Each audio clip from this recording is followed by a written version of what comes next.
আসসালামু আলাইকুম।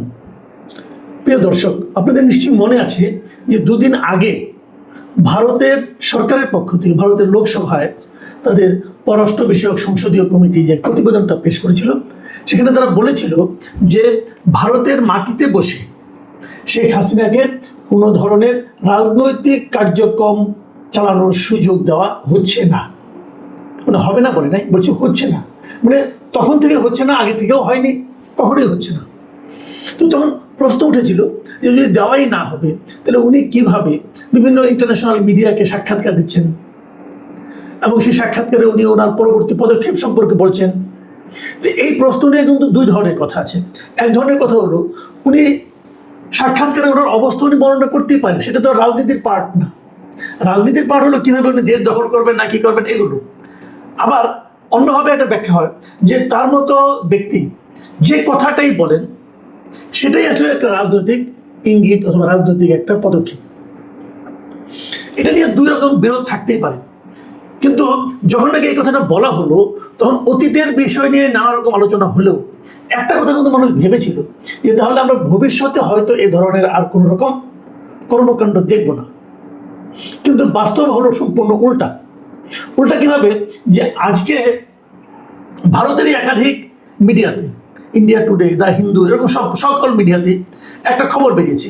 সেই খবরটা হলো যে উনি আগামী 5 তারিখে, মানে ডে আফটার টুমোরো, পরশু দিন, উনি প্রথমবারের মতো ভিডিওতে আসবেন।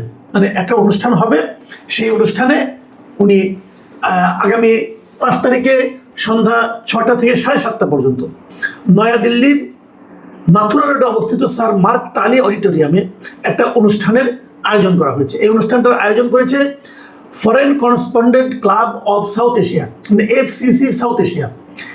এখানে একটা ভার্চুয়াল অনুষ্ঠান হবে। সেই অনুষ্ঠানে ফিজিক্যালি অনেকে থাকবেন, যেমন আবার সাবেক যিনি শিক্ষামন্ত্রী ছিলেন নওফেল সাহেব, উনি থাকবেন, আরও অনেক সাংবাদিকরা থাকবেন। সেখানে শেখ হাসিনা যুক্ত হবেন ভার্চুয়ালি, মানে ভিডিওতে ওনাকে দেখা যাবে এবং উনি ওখানে ভিডিওতে কথা বলবেন।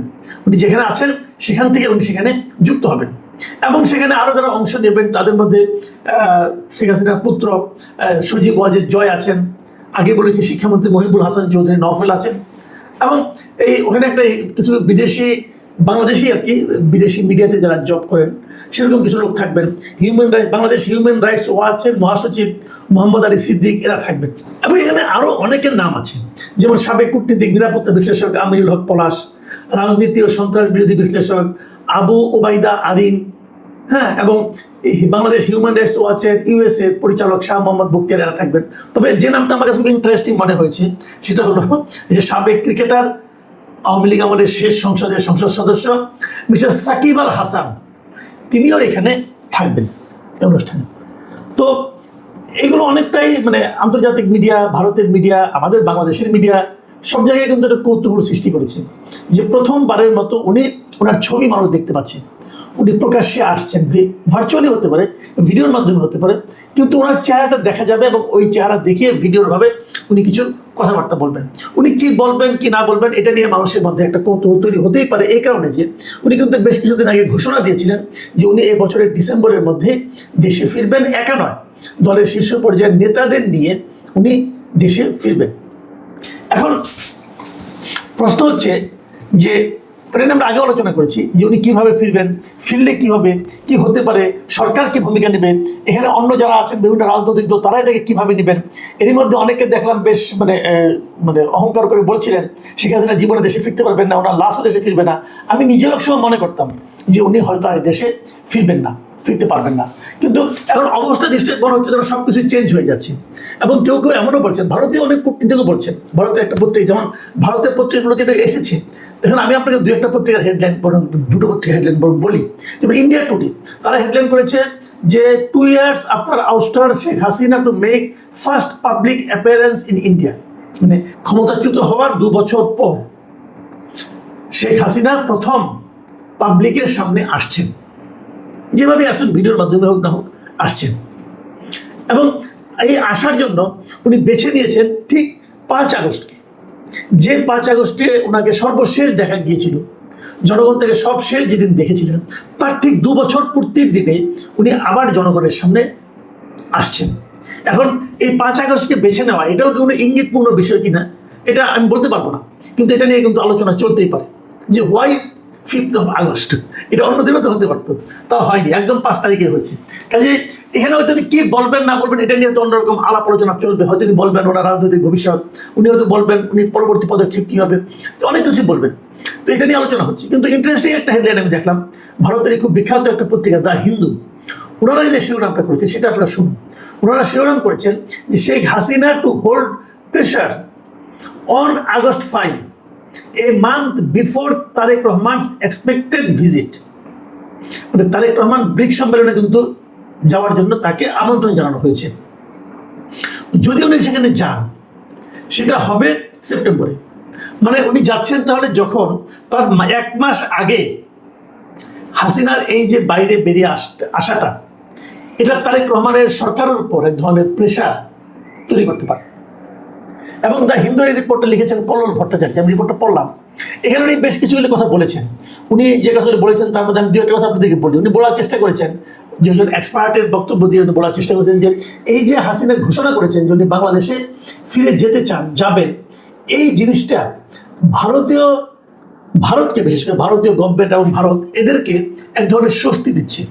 তারা মনে করছেন এটা দেওয়ার মাধ্যমে তারা একভাবে লাভবান হবেন, কারণ ভারতের উপরও ইন্টারন্যাশনাল একটা প্রেশার থাকতে পারে, বাংলাদেশের একটা প্রেশার থাকতে পারে যে তারা বাংলাদেশ থেকে ক্ষমতাচ্যুত এবং সাজাপ্রাপ্ত রাজনীতিবিদ এবং সাবেক প্রধানমন্ত্রীকে ভারত আশ্রয় দিয়ে রেখেছে।